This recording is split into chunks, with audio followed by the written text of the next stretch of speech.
Hello everyone, welcome you all at Daily Lab. Myself Aryan Raj, Faculty of Physics. This is class 11th और हम लोग पढ़ रहे हैं work energy and power.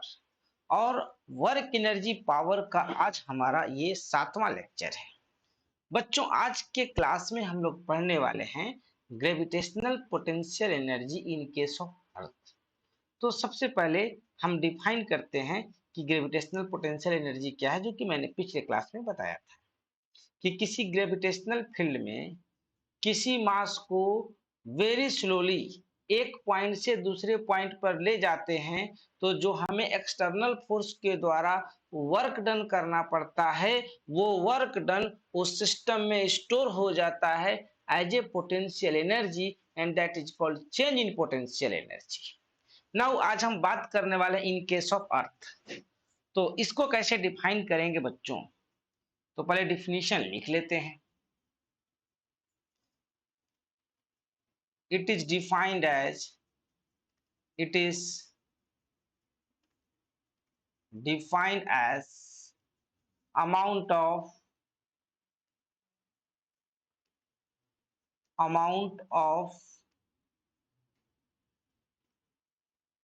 minimum work done required, minimum work done required to bring any masses from one position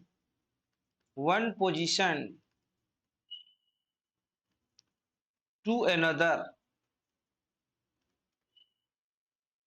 in gravitational field very slowly। देखेंगे बच्चों, ये हमारा अर्थ है। देखेंगे ये हमारा अर्थ है। थोड़ा मैं अर्थ को और इधर शिफ्ट कर देता हूं।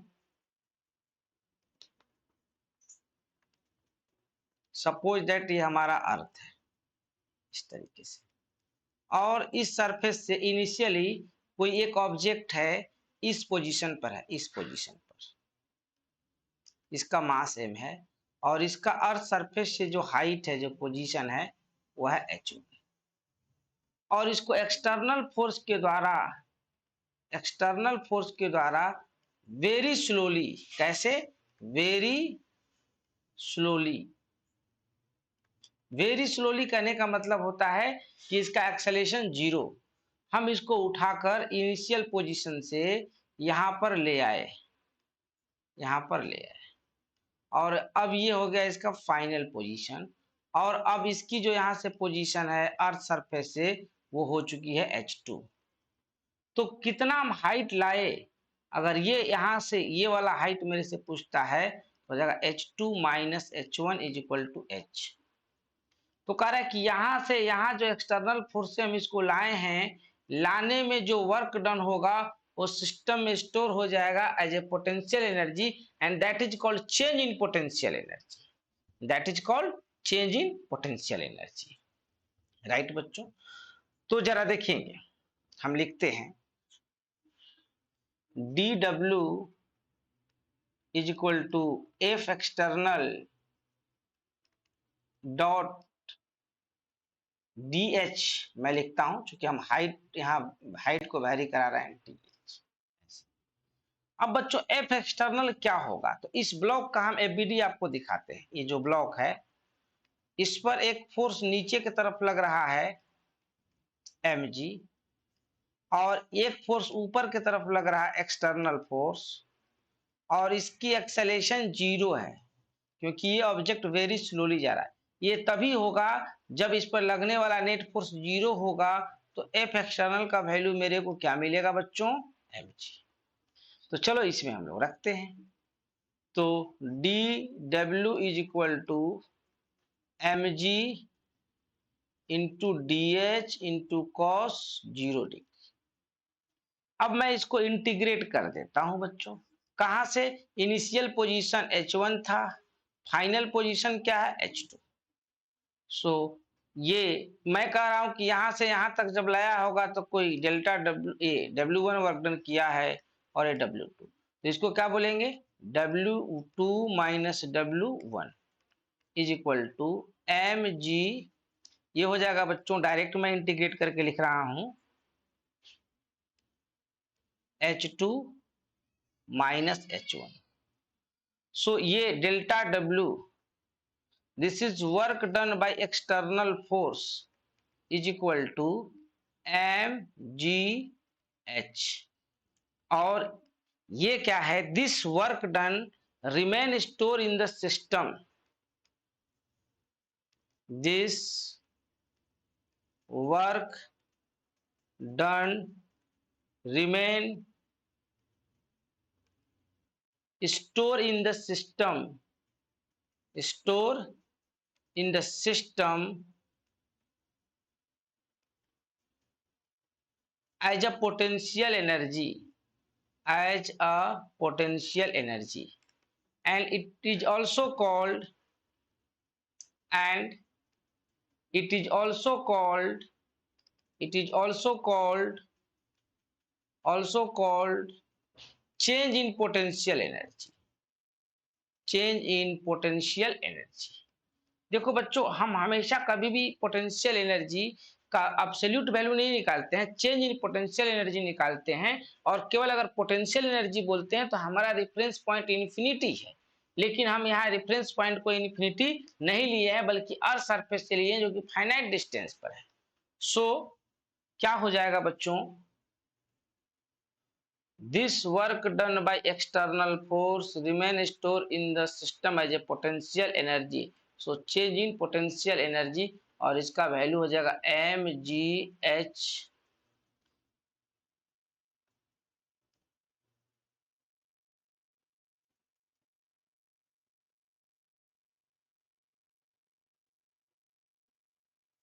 this is reference based energy, this is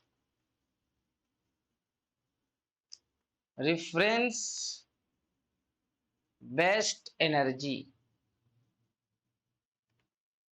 and for different reference of line, for different reference of line, the value of potential energy can have different value। जरा देखेंगे बच्चों, मैं एक सिचुएशन लेता हूं, जैसे क्या है कि हमारे पास एक ऐसा सिचुएशन, देखेंगे ऐसा,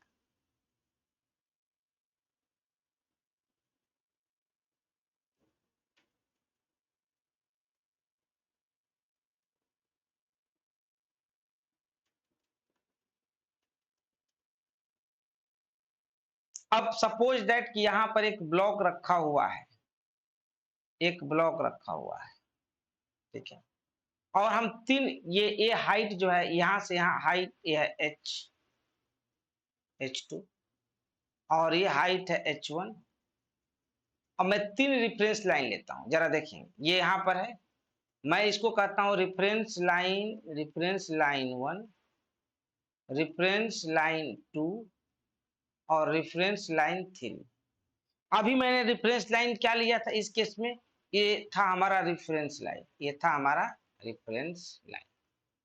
लेकिन अभी एक ही ऑब्जेक्ट का हम तीन रेफरेंस लाइन लेते हैं, ये भी। अगर देखो कोई ऑब्जेक्ट रेफरेंस लाइन से ऊपर हो तो पोटेंशियल एनर्जी किसके रिगार्डिंग, रेफरेंस लाइन 1 के रिगार्डिंग, तो ये यहां से कितना हाइट पर है, H1 हाइट पर है, तो हम लोग लिखेंगे mgh1। एक्चुअली क्या है, ये था चेंज इन पोटेंशियल एनर्जी, तो mgh2 माइनस mgh1, यही मैंने बताया था mgh2, ठीक है, ऐसे हम लोग लिखते थे, यही लिखते थे mgh final minus H initial, right बच्चों। तो अगर मैं कहूं कि एच इनिशियल अगर इसका जीरो है, एच इनिशियल जीरो है, डायरेक्ट यहां से यहां पर आया है रेफरेंस लाइन 1 के रिगार्डिंग, तो इसको हम लोग बोलेंगे mgh1। अब जरा देखेंगे, अगर कोई ऑब्जेक्ट रेफरेंस लाइन से ऊपर है तो उसकी पोटेंशियल एनर्जी पॉजिटिव होगी। अब फिर से मैं इसका पोटेंशियल एनर्जी निकालता हूं अकॉर्डिंग टू रेफरेंस लाइन 2, तो क्या लिखेंगे mg इंटू जीरो, इसकी पोटेंशियल एनर्जी क्या हो जाएगी, जीरो।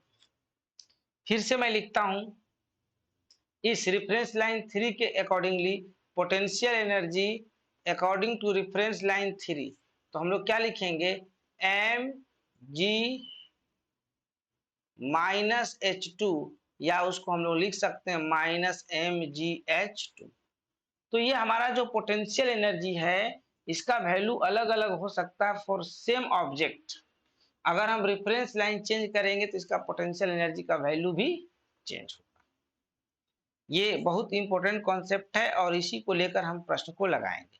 हम रेफरेंस लाइन कहाँ लिए हैं, उससे ऊपर पोटेंशियल एनर्जी पॉजिटिव, उससे नीचे पोटेंशियल एनर्जी नेगेटिव। क्यों? क्योंकि अब नीचे लाओगे यहां से ऐसे, इसका मतलब इस लाइन से आप नीचे लाए हैं तो वर्क डन नेगेटिव हो जाएगा।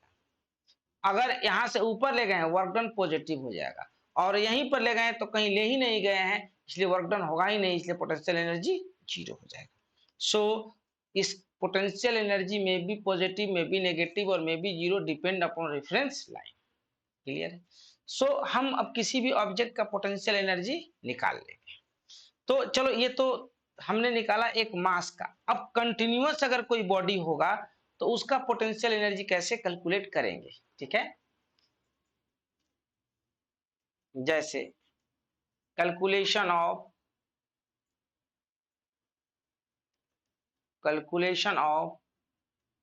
पोटेंशियल एनर्जी ऑफ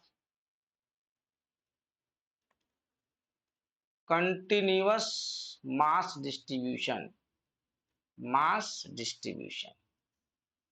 अगर कंटिन्यूअस मास डिस्ट्रीब्यूशन हो तो उसकी पोटेंशियल एनर्जी हम लोग कैसे निकालेंगे, राइट बच्चों। चलो हम देखते हैं। जैसे सपोज दैट, एक मैं लेता हूं example, in case of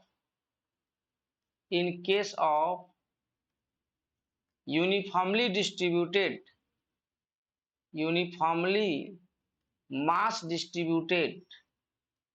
mass distributed rod. देखेंगे ये अर्थ सरफेस है बच्चों, ये अर्थ सरफेस है और यहां से एक रॉड को ऐसे रखा हुआ है, इस रॉड को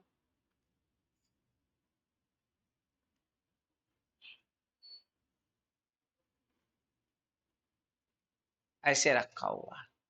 ये रॉड यूनिफॉर्मली मास डिस्ट्रीब्यूटेड है, ये रॉड यूनिफॉर्मली मास डिस्ट्रीब्यूटेड है।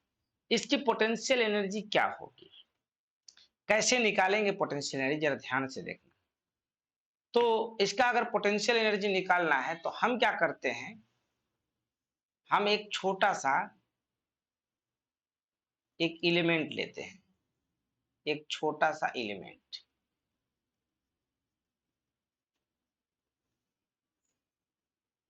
देखेंगे ये रॉड है, इसका लेंथ L है और इसका मास M है। यूनिफॉर्मली मास डिस्ट्रीब्यूटेड कहने का मतलब है कि मास पर यूनिट लेंथ कांस्टेंट है। और आगे के चैप्टर में हम इसी के लिए एक पढ़ेंगे टॉपिक जिसका नाम होगा डिस्ट्रीब्यूशन ऑफ मास, और इसको कहते हैं लीनियर मास डेंसिटी। ये कांस्टेंट अगर हो जाए तो कहेंगे कि this is uniformly mass distributed rod, right. तो कह रहे हैं कि अगर अर्थ सरफेस से है, अगर इसका बताओ पोटेंशियल एनर्जी क्या होगा। तो मैं कह रहा हूं कि एक छोटा सा एलिमेंट मैं ले रहा हूं dy, जिसका मास है dm।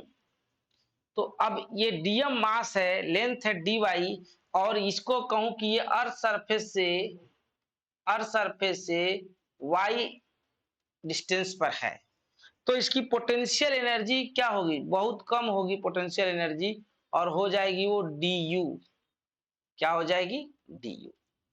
डी यू बराबर क्या हो जाएगी बच्चों, तो एम एच लिखते हैं, तो एम जी, तो एम के जगह पर क्या है, D M into g into Y. जरा देखेंगे डी यू, बस ये अगर आप निकालना सीख गए तो पोटेंशियल एनर्जी कैलकुलेट कर लेंगे इसका। आगे चलकर जब मैं ग्रेविटेशन पढ़ाऊंगा तो और भी हम तरीके सीखेंगे, लेकिन आज हम वर्क एनर्जी पावर सीख रहे हैं, तो कुछ चीजों का हमें पोटेंशियल एनर्जी निकालने आना चाहिए। राइट बच्चों, तो जरा देखेंगे इसका पोटेंशियल डीएम कैसे निकालेंगे। तो जरा देखेंगे डीएम बराबर होता है एल इंटू डी वाई। ये कब लिखते हैं, in case of linear mass distribution, और इसको कहते हैं लीनियर मास डेंसिटी, इसको कहते हैं लीनियर मास डेंसिटी। एक और फॉर्मूला आता है डीएम इज इक्वल टू बच्चों, उसको लिखते हैं सिग्मा इंटू डीए। ये कब होता है बच्चों, in case of surface mass distribution, और इस सिग्मा को कहते हैं सरफेस मास डेंसिटी, और इसका वैल्यू डिफाइंड एम बाई ए। और एक और फॉर्मूला है, जान जाओ बच्चों, डीएम इज इक्वल टू, वो होता है रो इंटू डीवी। इसको बोलते हैं volume mass distribution, volume mass distribution, और इस रो को कहते हैं वॉल्यूम मास डेंसिटी, इसको कहते हैं वॉल्यूम मास डेंसिटी। पहले इन चीजों को छोटी छोटी चीजें जान जाएं। और ये डिफाइंड है मास पर यूनिट वॉल्यूम। तो जब लीनियर मास डेंसिटी होगा तो डीएम बराबर ए लिखेंगे, सरफेस मास डिस्ट्रीब्यूशन होगा तो डीएम इज इक्वल टू ए लिखेंगे, और वॉल्यूम मास डिस्ट्रीब्यूशन होगा तो उसके लिए डीएम के लिए हम लोग ए लिखेंगे। ठीक है, रो इंटू डीवी। ये क्या है, DV elementary volume, elementary surface area, elementary length. So ये जो रॉड है this is linear mass distributed rod. तो इसका पोटेंशियल एनर्जी के लिए फॉर्मूला जो हमने जो इधर देखा है D U is equal to, तो पोटेंशियल एनर्जी अब इसका क्या हो जाएगा, पोटेंशियल एनर्जी बोले तो डी यू, और ये बराबर हो जाएगा DM into g into Y. कहां से कहां, ये कहां से कहां वाई गया है, जरा देखेंगे। तो ये मास कहां से कहां तक डिस्ट्रीब्यूटेड है, तो यहां से लेकर यहां तक, तो हम लिखेंगे ये मास डिस्ट्रीब्यूटेड है 0 से लेकर एल तक। सो पोटेंशियल एनर्जी यू, या पोटेंशियल एनर्जी ऑफ रॉड जिसकी लेंथ है एल, और उसको वर्टिकली ऐसे रखा गया, ये नहीं कि हॉरिजॉन्टली रखा गया, ऐसे रखेगा तो नहीं, अर्थ पर उसको ऐसे रखा गया बच्चों। तो अब डीएम बराबर क्या लिखेंगे बच्चों, तो डीएम बराबर लिखेंगे lambda into DY into, sorry ये आपका y है, ये आपका y है, देखो यहां भी मैंने y लिखा है बच्चों, lambda into D Y into Y. अब लेमडा कैसे निकलेगा, तो ये this is defined as linear mass density mass per unit length, and this is constant because in question, in situation, it has been given that there is a case of uniform mass distribution. So we can put the value of lambda here. So potential energy of rod क्या होगा, तो इसमें हम रखते हैं m by L, बाहर आ जाएगा m by L, और यहां बचेगा y इंटू डी वाई, जी भी बाहर आ जाएगा, और 0 से l। इसको सोल्व करेंगे बच्चों तो हमको मिल जाएगा एम जी एल बाई 2। मतलब इसका जो पोटेंशियल एनर्जी होगा वो हो जाएगा एम जी क्या है, weight, into L by two, L by two जरा देखेंगे ये है एल बाई टू। इसको एक्चुअली कहते हैं सेंटर ऑफ मास, तो आपको सेंटर ऑफ मास अभी आइडिया नहीं है, इसलिए हमने यहाँ पर रख दिया एल बाई टू, राइट। तो एक चीज है कि हम यहाँ से पोटेंशियल एनर्जी निकाल लिए, एच हाइट का है तो h/2। नाउ यहाँ से एक हमको पोटेंशियल एनर्जी का एक फॉर्म मिला है, पोटेंशियल एनर्जी बराबर, जरा देखेंगे क्या, वेट इनटू, आगे चलकर जब हम सेंटर ऑफ मास पढ़ेंगे, weight into centre of mass, weight into centre of, जैसे ये रॉड है बच्चों और रॉड को ऐसे रखा गया है, इसका लेंथ L है और इसका मास M है। अगर ये यूनिफॉर्मली मास डिस्ट्रीब्यूटेड है तो कोई पूछेगा इसका पोटेंशियल एनर्जी क्या होगा, इसका वेट कितना हो जाएगा mg, और इसका सेंटर ऑफ मास रॉड के बीचों बीच में होता है तो कितना होगा L/2। हम इधर रख देंगे, इसका पोटेंशियल एनर्जी मिल जाएगा। इसी का नहीं, हम किसी का भी निकाल सकते हैं। जैसे हमारे पास क्या है बच्चों की, एक रिंग है, ऐसे रिंग है और इस रिंग का मास है m, इसकी रेडियस है r, और इसको वर्टिकली ऐसे इस रिंग को रखा गया है, रिंग को रखा गया है। कोई पूछे कि इसकी पोटेंशियल एनर्जी क्या होगी रिलेटिव टू अर्थ, तो इसका क्या लिखेंगे, वेट mg इनटू इसका centre of mass rcm। Centre of mass इसका इसी लाइन के एलोंग होता है बच्चों, अगला चैप्टर हम पढ़ेंगे सेंटर ऑफ मास ही, तो उसी के बेस पर हम पोटेंशियल एनर्जी निकालना सिखा देंगे। ये इस बेस से होता है 2r/पाई पर, तो ये कितना हो जाएगा mg इंटू 2r/पाई, और तुरंत के तुरंत हमारा क्या मिल गया, इसका पोटेंशियल एनर्जी जरा देखेंगे। अगर ये तो रिंग था बच्चों, अगर हमारे पास डिस्क होता, सपोज दैट हमारे पास डिस्क होता, अगर हमारे पास डिस्क होता,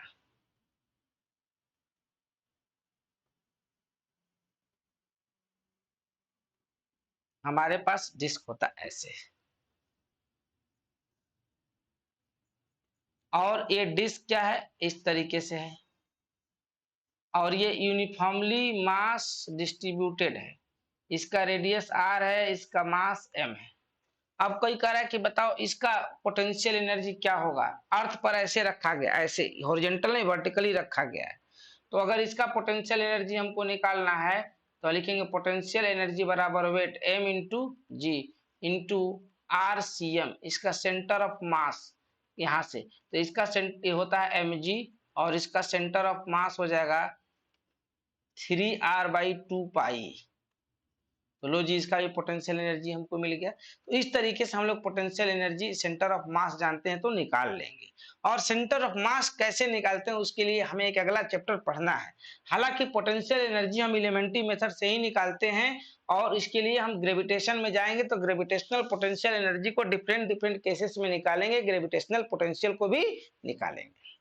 तो बच्चों हम पोटेंशियल एनर्जी निकालना सीख गए, राइट। जैसे हमारे पास क्या है, एक टेबल है, जरा देखेंगे, टेबल है ऐसे, ये टेबल है, और टेबल पर एक इस तरीके से एक चैन लटका पड़ा है, जरा देखेंगे बच्चों, ये चैन लटका पड़ा है ऐसे, और इसका जो है मास इसका m है। देखेंगे ये चैन इस तरह से लटका पड़ा है, इसका मास m है और इसका लेंथ l है। कह रहा है कि L/n पोर्शन नीचे लटक गया है, नीचे लटक गया है, ठीक है। इसको पकड़ के रखा हुआ है, यहाँ पर पकड़ के ऐसे रखा हुआ है, इस तरीके से, इस तरह से फिक्स किया हुआ है। तो कह रहे बताओ इसकी पोटेंशियल एनर्जी क्या होगी, इसकी पोटेंशियल एनर्जी क्या होगी, ठीक है बच्चों। तो कह रहा है कि L/n, इसका पूरे इस चैन का लेंथ है L, मास m, और जो नीचे लटका हुआ जो पोर्शन है ये वाला बच्चों वो है L/n। तो कह रहे बताओ कि इसकी पोटेंशियल एनर्जी क्या होगी। तो पोटेंशियल एनर्जी अगर हमें निकालना है तो हमें फ्रेम ऑफ रेफरेंस लेना पड़ेगा, मतलब रेफरेंस लाइन। तो चलो बच्चों हम यहाँ पर लेते हैं रेफरेंस लाइन, ये लेते हैं रेफरेंस लाइन। अब ये जो रेफरेंस लाइन है तो इसका पोटेंशियल एनर्जी लेंगे, अगर ये रेफरेंस लाइन से नीचे हो जाएगा तो पोटेंशियल एनर्जी हो जाएगा इसका नेगेटिव। तो बताओ ये लेंथ L/2 है, तो इसके बीचों बीच कहीं ना कहीं इसका सेंटर ऑफ मास होगा, तो सेंटर ऑफ मास का पोजीशन यहाँ से कितना हो जाएगा बच्चों, तो सेंटर ऑफ मास का पोजीशन हो जाएगा RCM यहाँ से L/2n। अब इसका मास कितना होगा जो नीचे लटका है, तो जरा देखेंगे इसका मास। तो सबसे पहले निकालेंगे लीनियर मास डेंसिटी। इसका मास हमको चाहिए, इसका मास चाहिए, इसका मास। तो सबसे पहले क्या लिखेंगे, मास पर यूनिट लेंथ मिल गया। और लेंथ इसका कितना है बच्चों, तो है L/n। तो L से L कैंसिल, इसका मास कितना हो जाएगा M/n। नाउ इसका जो पोटेंशियल एनर्जी होगा बच्चों, तो क्या लिखेंगे -mg। m के जगह पर जरा देखो, इस मास को अगर हम m डैश कहें तो क्या लिखेंगे m' into centre of mass HCM। Sir negative क्यों लिए, क्योंकि ये चैन रिफरेंस लाइन से नीचे है। तो मास क्या है बच्चों, मास है M/n इंटू जी, और HCM का जो वैल्यू है वह L/2n। देखिए तो L/2n। तो अब बताएं कि इसकी पोटेंशियल एनर्जी का वैल्यू क्या होगा। तो पोटेंशियल एनर्जी का वैल्यू हो जाएगा mgL/2n² -1। जब क्वेश्चन आएगा अगर ये निकालना जानते रहेंगे तो क्वेश्चन का आंसर चुटकियों में निकाल देंगे। अब आज हम बात करने वाले हैं बच्चों different form of work energy theorem. Different form of work energy theorem, चलो आज उसको देखते हैं और क्या क्या होगा, कैसे कैसे क्वेश्चन को बनाएंगे। एक एक चीज को हम लोग अच्छे से एनालाइज करते हैं, क्योंकि ये बहुत ही क्रूशियल मोमेंट पर अब जा रहा है।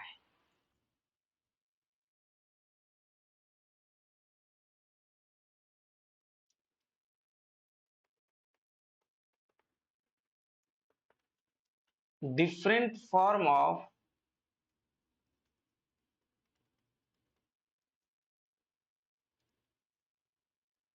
Different form of work energy theorem.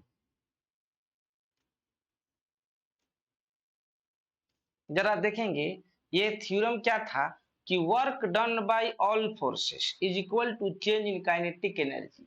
Work done by external force plus work done by frictional force plus work done by internal force plus work done by, इस इंटरनल फोर्स को ही हम conservative force कह देते हैं, plus work done by conservative force plus work done by other force is equal to change in kinetic energy. Kinetic energy final minus kinetic energy initial.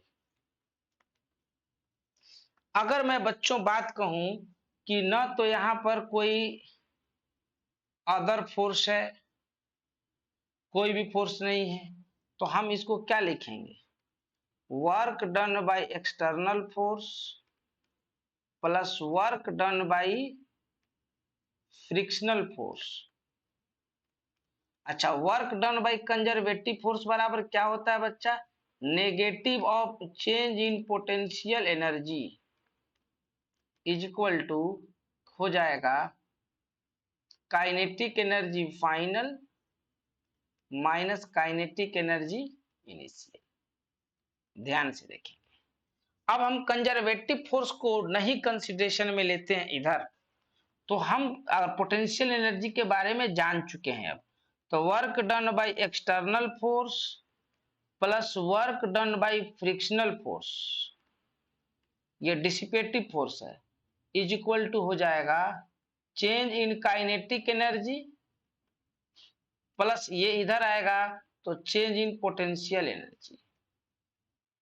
ठीक है बच्चों, अगर इन चीजों को हम और अच्छे से लिखें तो लिख सकते हैं kinetic energy final kinetic energy initial plus potential energy final minus potential energy initial. So work done by external force plus work done by frictional force is equal to kinetic energy plus potential energy final minus kinetic energy plus potential energy initial.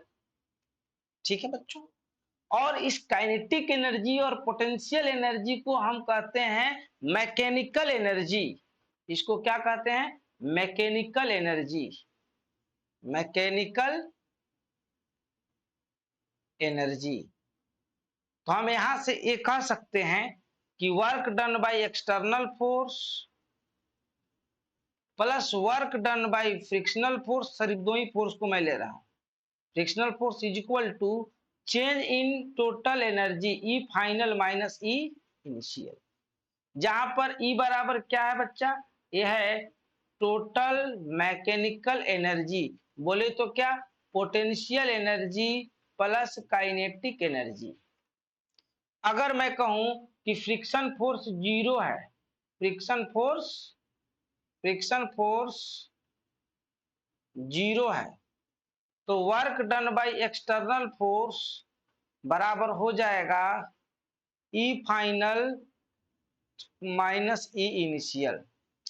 फिर से मैं कहूं if F external is equal to zero, external force भी zero हो जाएगा, तो zero is equal to E final minus E initial. मतलब हम कह सकते हैं कि final energy is equal to initial energy. मतलब हम कहेंगे कि ये जो ई फाइनल बराबर E initial is equal to constant होगा, और इसी को कहते हैं law of conservation of mechanical energy. This statement is called law of conservation of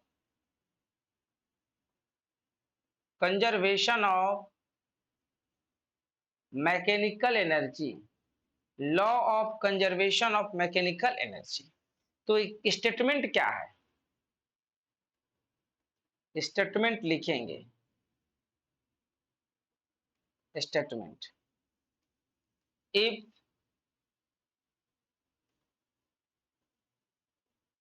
external force is equal to zero, if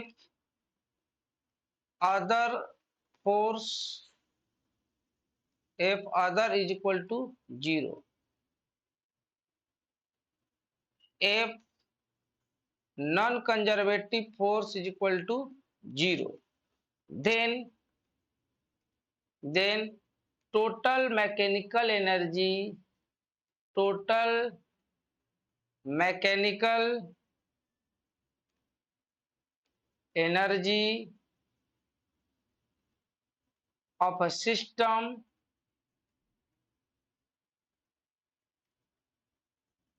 will remain conserved.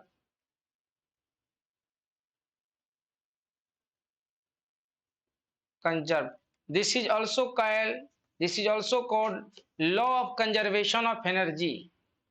This is also called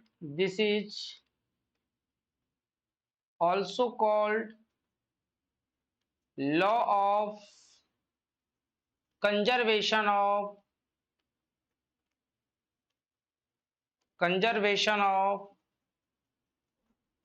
mechanical energy. Law of, इसके अनुसार energy can neither be created nor be destroy. इसके अनुसार कहते हैं energy can neither be created nor be destroyed,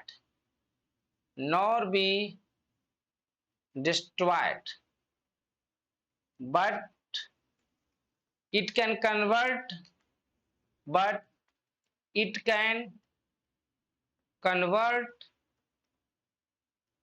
from one form to another form।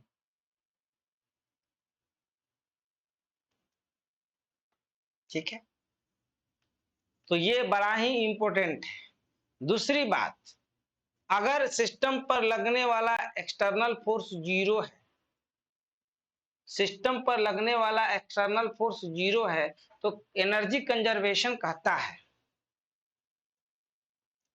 If F external is equal to zero, अगर किसी बॉडी पर लगने वाला एफ एक्सटर्नल फोर्स जीरो है, then loss in energy, loss in energy is equal to gain in energy, gain in energy. थोड़ा सा दिखने में दिक्कत होगा, इसको कहते हैं loss gain form of energy, loss gain form of energy.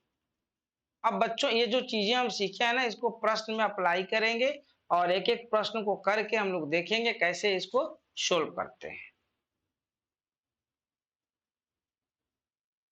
ठीक है, चलिए छोटा छोटा मैं क्वेश्चन लेता हूं, छोटा छोटा क्वेश्चन।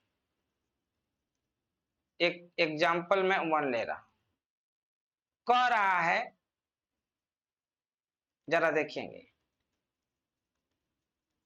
एक ब्लॉक को अर्थ सरफेस से जिसका मास m है, वर्टिकल डायरेक्शन में v वेलोसिटी से प्रोजेक्ट किया गया है, v वेलोसिटी से प्रोजेक्ट किया गया है अर्थ सरफेस, एंड कह दे v बराबर u है, तो कह रहा है इसकी मैक्सिमम हाइट क्या होगी, find the maximum height from figure shown, from figure shown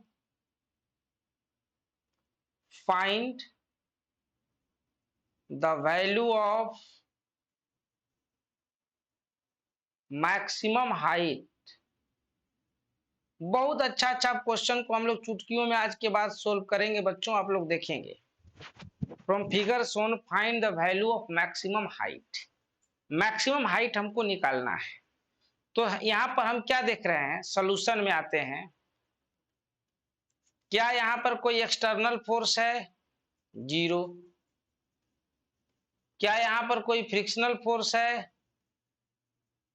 अगर हम माने एयर रेजिस्टेंस नहीं है तो फ्रिक्शनल फोर्स जीरो। यहाँ पर और भी कोई अदर फोर्स है, नहीं है। तो सर एक फोर्स तो है ग्रेविटेशनल फोर्स, उसको इंटरनल फोर्स कहेंगे। ये जो ग्रेविटेशनल फोर्स है उसको कंसीडर करेंगे इंटरनल फोर्स, मतलब that is the conservative force, that is the conservative force. ये सब फोर्सेस नहीं होना चाहिए। हेंस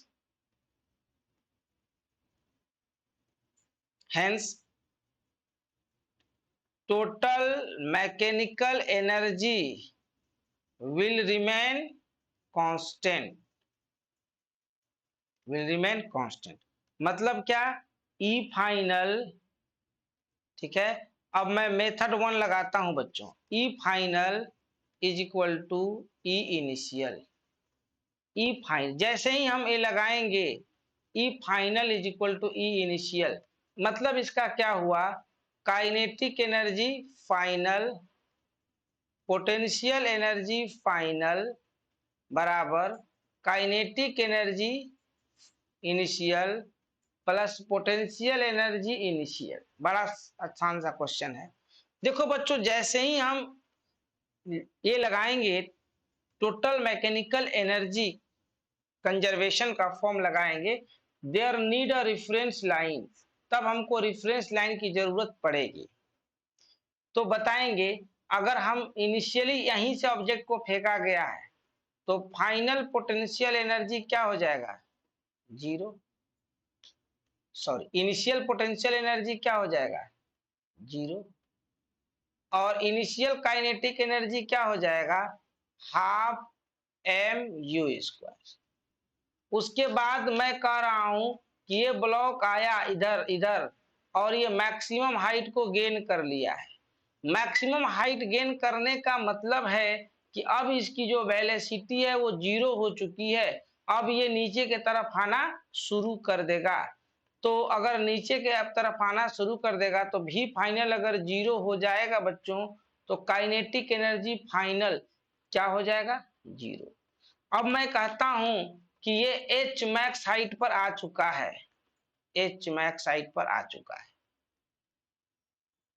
तो फाइनल पोटेंशियल एनर्जी क्या हो जाएगा, पोटेंशियल एनर्जी फाइनल, तो ये पोजीशन रेफरेंस लाइन से ऊपर है, तो एम जी एच मैक्स।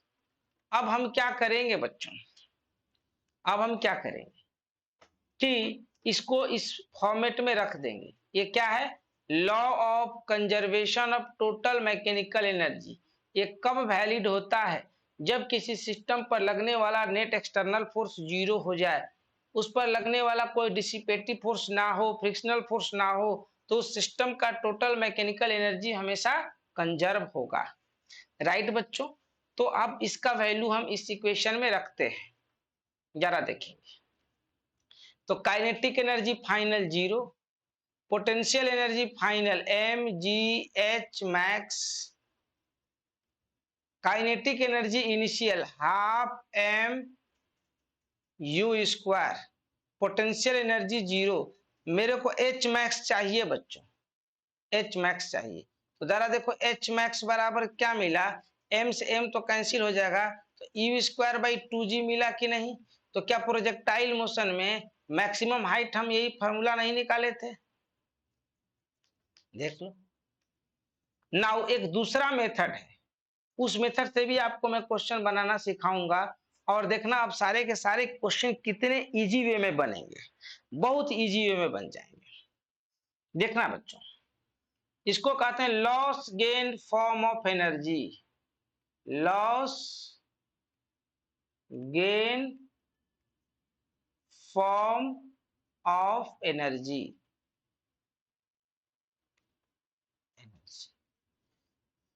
देखेंगे बच्चों, ये अर्थ सरफेस से इस मेथड को मैं लगा रहा हूं, मैं कह रहा हूं ये अर्थ सरफेस है, और यहां से एक ब्लॉक को प्रोजेक्ट किया गया है v बराबर u वेलोसिटी से, ये हमारा रेफरेंस लाइन है, और ये कभी चलकर यहां पर आ गया, ये ब्लॉक यहां पर आ गया, अब इसकी वेलोसिटी हो गई है 0, और ये h मैक्स है। तो जरा बताओ, ये ऊपर जा रहा है तो ये क्या गेन कर रहा है, पोटेंशियल एनर्जी, और इसकी काइनेटिक एनर्जी इनिशियल होगी, क्या हो जाएगी, इनिशियल काइनेटिक एनर्जी है बाबू हाफ एम यू स्क्वायर, लेकिन यहाँ पर काइनेटिक एनर्जी फाइनल हो गया है 0, तो लॉस किसका हुआ है, काइनेटिक एनर्जी का, लॉस किसका हुआ है, काइनेटिक एनर्जी का। तो बोलेंगे loss in kinetic energy is equal to gain in potential energy, loss in kinetic energy is equal to gain in potential energy. तो बच्चों लॉस इन काइनेटिक एनर्जी कितना, कैसे जानेंगे, तो हम चेंज इन काइनेटिक एनर्जी निकालेंगे, तो kinetic energy final minus kinetic energy initial, देख ले। देखो जब लॉस कह रहे हो तो लॉस में यहां पर नेगेटिव साइन अब लगाना पड़ेगा, क्योंकि लॉस कह रहे हो, तो चेंज इन में नेगेटिव गेन, तो potential energy final minus potential energy initial, तब यहाँ नेगेटिव साइन लगाने की जरूरत नहीं है। तो यहाँ पर जरा देखो फाइनल काइनेटिक एनर्जी क्या हो जाएगा, 0 minus minus plus half m u square is equal to m ji h max. तो बच्चों क्या यहाँ से एच मैक्स नहीं मिल जाएगा, एच मैक्स बराबर क्या हो जाएगा, एच मैक्स बराबर हो जाएगा, देखेंगे एच मैक्स बराबर हो जाएगा यू स्क्वायर बाई 2। इस तरीके से हम क्वेश्चन को बनाएंगे। एक और बड़ा पॉपुलर क्वेश्चन में लेता हूं, जरा ध्यान से देखेंगे, बहुत छोटा सा क्वेश्चन, बहुत छोटा सा क्वेश्चन, एकदम एटूड मशीन पर बेस्ड क्वेश्चन। देखेंगे इसे छोटा क्वेश्चन तो शायद नहीं होगा। जैसे एक ब्लॉक है,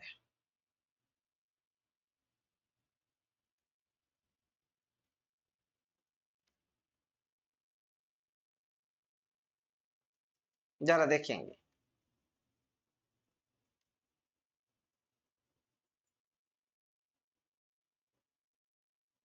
यह M1 और यह M2 कह रहा है M1 ग्रेटर देन M2। तो क्वेश्चन कह रहा है, पहले भी हमें एक्सेलेरेशन निकाले थे और अब भी एक्सेलेरेशन निकालेंगे, ठीक है। तो कह रहा है अभी दोनों ऐसे रखा गया, दोनों को रिलीज किया जा रहा है इस तरीके से। तो कह रहा है कि from figure shown find acceleration of each block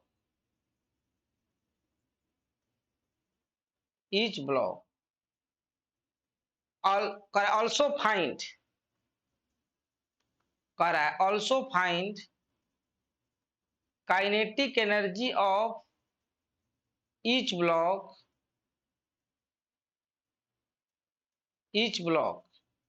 when M1 moves down by distance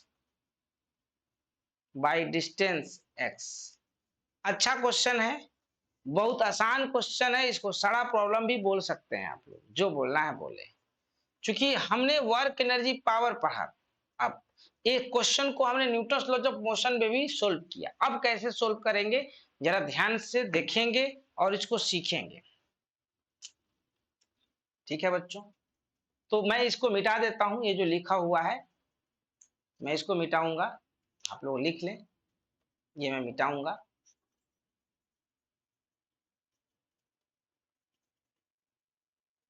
कह रहा है कि सिस्टम को रिलीज किया जा रहा है, तो इनिशियल वेलोसिटी क्या हो जाएगा, जीरो। इनिशियल वेलोसिटी क्या हो जाएगा, जीरो। ऑब्वियस है कि ये नीचे आएगा तो ये ऊपर जाएगा। तो मैं क्या करता हूं कि एक रिफरेंस लाइन ऐसे ले लेता हूं, देखो बच्चों, यह है रिफरेंस लाइन, ध्यान से जरा देखना, यह है रिफरेंस लाइन। अब मैं कह रहा हूं कि ये ब्लॉक नीचे आया x, अगर ये x नीचे आया x डिस्टेंस, तो ऑब्वियस है कि ये वाला ब्लॉक x डिस्टेंस ऊपर गया होगा। तो बताओ किसमें किसने एनर्जी लॉस किया है, किसने लॉस किया है। तो ये M1 ने लॉस किया है क्योंकि ये रेफरेंस लाइन से नीचे आया है। तो चलो हम पहले इसको बनाना चाहते हैं loss gain form of energy, loss gain form of energy, loss gain form of energy. तो मेथड 1 सबसे पहले यही पर लगाते हैं, loss gain form of energy. तो बच्चों ये क्या है, loss in potential energy, loss in potential energy by M1। M1 ने जो पोटेंशियल एनर्जी लॉस किया है तो M2 ने गेन किया है, is equal to gain in potential energy by M2। क्या केवल ये पोटेंशियल एनर्जी ही गेन कर रहा है जब नीचे आ रहा है, तो इनिशियली दोनों का वेलोसिटी क्या था, जीरो, क्योंकि इसको रिलीज किया गया है, लेकिन इसका मास ज्यादा होने की वजह से नीचे आने लगा। तो gain in kinetic energy, gain in kinetic energy by both. तो बोलो बच्चों ये x नीचे आया है तो लॉस कितना करेगा, M1GX। सर माइनस क्यों नहीं लगा रहे हो, देखो माइनस का मतलब है कि हमने लॉस कह दिया, तो लॉस कह दिया, ये पोटेंशियल एनर्जी ऑलरेडी नेगेटिव हो गया था, लेकिन लॉस किया तो उसमें माइनस से मैंने मल्टीप्लाई कर दिया, तभी तो ये लॉस हुआ, इसलिए लिखा मैंने M1GX। अब गेन कौन किया है बच्चों, ये ऊपर गया है, कितना, h हाइट, तो ये क्या हो जाएगा M2GX प्लस काइनेटिक एनर्जी, ये नीचे आया है, अगर हम देखें कि ये v वेलोसिटी से नीचे आएगा तो पक्का तौर पर कह सकते हैं कि ये ब्लॉक v वेलोसिटी से ऊपर जाएगा, ठीक है। ये हमने कहाँ पढ़ा था ये चीज पता करने के लिए, तो कांस्टेंट मोशन में, क्योंकि ये x नीचे आ रहा है तो ये x ऊपर जा रहा है, इसका मतलब इसका एक्सेलेरेशन ये होगा तो इसका एक्सेलेरेशन ऊपर की तरफ ये होगा, इसका वेलोसिटी कभी भी होगा तो इसका वेलोसिटी ऊपर की तरफ भी होगा, स्पीड। प्लस क्या हो जाएगा बच्चों, half m1 v square plus half m2 v square. अब जैसे मेरे से प्रश्न पूछा था दूसरा क्वेश्चन का आंसर कि जब ये v1 नीचे x नीचे आएगा तो इसकी दोनों ब्लॉक की वेलोसिटी क्या होगी, तो देखो दूसरा क्वेश्चन का आंसर यहीं से मिल जाएगा, मिल गया आंसर। वेलोसिटी पूछ रहा है तो वेलोसिटी बराबर बोलो कितना हो जाएगा, तो वेलोसिटी बराबर देखो बच्चों क्या हो जाएगा, ये 2, ठीक है, x बाहर ले लेंगे, ये हो जाएगा m1 माइनस m2 वेलोसिटी। जरा देखेंगे बाई क्या हो जाएगा बच्चों, जरा देखेंगे इधर आया, ये हो जाएगा कितना, m1 plus m2, m1 plus m2। अब मेरे से एक्सेलेरेशन पूछ रहा है, हमसे क्या पूछ रहा है, एक्सेलेरेशन। ये तो हमको मिला क्या, v। अब मेरे से पूछ रहा है एक्सेलेरेशन क्या होगा, राइट बच्चों। एक इधर देखो g छूटा है, तो एक्सेलेरेशन अगर मेरे से पूछ रहा है कि एक्सेलेरेशन क्या होगा, तो हम एक्सेलेरेशन को कैसे निकालेंगे, देखेंगे x के टर्म में आया है, तो ये इक्वेशन क्या है हमारा फर्स्ट, इसको हम डिफरेंशिएट करेंगे बच्चों, dv बाई dt। एक चीज है ये v स्क्वायर है बच्चों, ये क्या है, v स्क्वायर है, तो ये v स्क्वायर है तो हमको v चाहिए ना, पहले तो v निकाल लेते हैं, गड़बड़ हो जाएगा। तो v बराबर कितना होगा, v बराबर हो जाएगा under root 2x m1 minus m2 into जी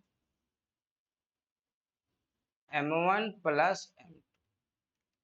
ठीक है बच्चों, ध्यान से देखेंगे, ये मैंने कुछ नहीं किया, बस इक्वेशन लॉस गिवन फॉर्म लिखा। अब differentiating both side, differentiating both side with respect to t, दोनों तरफ हम इसको t के रेस्पेक्ट में डिफरेंशिएट करेंगे, तो dv बाई dt, और इसको जब डिफरेंशिएट करेंगे बच्चों इसको, तो ये क्या हो जाएगा 1 बाई दिस, क्योंकि डिफरेंशिएशन तो आता है ना, वो मैं याद दिलाता हूं, under root x by d x, तो क्या हो जाता है 1 बाई 2 अंडर रूट एक्स। चूंकि हम t के रेस्पेक्ट में कर रहे हैं तो पहले x के रेस्पेक्ट में करेंगे, इसको x के रेस्पेक्ट में करेंगे, तो हमको यहाँ पर क्या मिल जाएगा 2x m1 minus m2 into g by m1 plus m2, x के रेस्पेक्ट किया, प्लस अब इसके अंदर वाले को करेंगे, अंदर वाले को करेंगे तो क्या हमको मिलेगा बच्चों, ये देखो अंडर, अब अंदर अंदर वाले को करेंगे, अंदर वाले को, अंदर वाले को करेंगे तो हमको क्या मिलेगा, चूंकि रूट वाले को तो मैंने कर दिया, तो मिलेगा m1 minus m2, m1 minus m2 into g by m1 plus m2। थोड़ा सा आपको लगा होगा कि सर ये लेंदी जा रहा है, बट एक बार सीख जाएंगे तो बहुत आसान हो जाएगा। इनटू अब dx बाई dt, डिफरेंशिएशन में होप कि आपको मैंने सारा मेथड सिखाया, आप परफेक्ट हो चुके हैं। तो बच्चों dx बाई dt पुनः क्या हो जाएगा v, और इस v से ये v कैंसिल हो जाएगा, ये हो जाएगा एक्सेलेरेशन। सो एक्सेलेरेशन बराबर हमको मिलेगा m1 minus m2 into g by m1 plus m2। इस तरीके से हम एक्सेलेरेशन निकाल लें, वेलोसिटी भी मिल चुका है और एक्सेलेरेशन भी मिल चुका है। एक मेथड हम दूसरा भी लगाने वाले हैं, conservation of total mechanical energy, conservation of total mechanical energy, method 2, method 2, method 2। देखेंगे यहां पर एफ एक्सटर्नल फोर्स क्या है बच्चों, 0 है। एफ फ्रिक्शन फोर्स क्या है बच्चों, एफ फ्रिक्शन फोर्स क्या है बच्चों, 0 है। इसका मतलब कि total mechanical conservation of energy valid here, valid here. तो हम कहेंगे कि टोटल मैकेनिकल एनर्जी इनिशियल बराबर टोटल मैकेनिकल एनर्जी फाइनल कहेंगे। सो इसमें क्या लिखेंगे, kinetic energy initial plus potential energy initial बराबर kinetic energy final plus potential energy system का फाइनल। देखो बच्चों, इनिशियली ये ऑब्जेक्ट को जब रिलीज किया गया था तो रेस्ट में था और ये रिफरेंस लाइन पर ही है, तो काइनेटिक एनर्जी भी जीरो हो जाएगा और पोटेंशियल एनर्जी भी जीरो हो जाएगा, जीरो प्लस जीरो बराबर काइनेटिक एनर्जी फाइनल क्या हो जाएगा, half m v1 square plus half m v square. चूंकि ये v1 नहीं लिखेंगे, इसको v ही लिखेंगे क्योंकि ये दोनों बराबर है, प्लस ये जो मास m1 है वो नीचे की तरफ आ रहा है तो इसकी पोटेंशियल एनर्जी हो जाएगी फाइनल m1gx, और वो ऊपर जा रहा है तो उसकी पोटेंशियल एनर्जी हो जाएगी m2gx। देख लो बच्चों, अब इसको सोल्व करते हैं, जरा देखेंगे यहां से क्या है कि ये हो जाएगा m1 minus m2 into g into x. देखेंगे जरा ध्यान से, सारा का सारा ये क्या हो जाएगा बच्चों, ये हो जाएगा, ये m1 है और ये m2 है, तो ये हो जाएगा m1 plus m2 by 2 into v square. अब यहाँ से एक क्वेश्चन पूछता कि एक x नीचे आए तो बताओ v क्या होगा, तो तुरंत निकाल लेंगे, एक्सेलेरेशन निकालने की जरूरत ही नहीं है, इस मेथड से डायरेक्ट हमारा वेलोसिटी का वैल्यू मिल जा रहा है, इसलिए मेथड बहुत ही आसान और अच्छा हो गया है। Now calculation of acceleration, calculation of acceleration, calculation of acceleration. देखो पहले वाले मेथड में हमने थोड़ा सा डिफरेंशिएशन लेंदी किया था, अब देखो ये डिफरेंशिएशन कितना आसान हो गया। तो दोनों तरफ हम t के रेस्पेक्ट में डिफरेंशिएट करते हैं, differentiating both side with respect to t। तो बोलो ये क्या हो जाएगा, ये हो जाएगा m1 minus m2 into g into dx by dt हो जाएगा बच्चों, बराबर यहाँ पर क्या हो जाएगा m1 प्लस m2 बाई 2, ये हो जाएगा 2v into dv by dt। मस्त बात क्या है कि dx बाई dt को क्या कहते हैं, v, तो v से ये v कैंसिल और 2 से ये 2 कैंसिल, और dv बाई dt को क्या कहते हैं, acceleration. So m1 minus m2 into g is equal to, ये हो जाएगा m1 plus m2 into acceleration. So acceleration बराबर यहाँ से तुरंत के तुरंत हमको मिल गया है बच्चों, देखेंगे g बाई m1 प्लस। चलो, तो हम चाहते हैं कि आज के क्लास को यहीं रखा जाए, क्योंकि अभी इस पे बहुत कुछ बताना बाकी है और फिर अगले क्लास में हम यहीं से कनेक्ट हो जाएंगे। तो चलिए बच्चों, आज के क्लास को यहीं रखते हैं। Thank you, see you next class.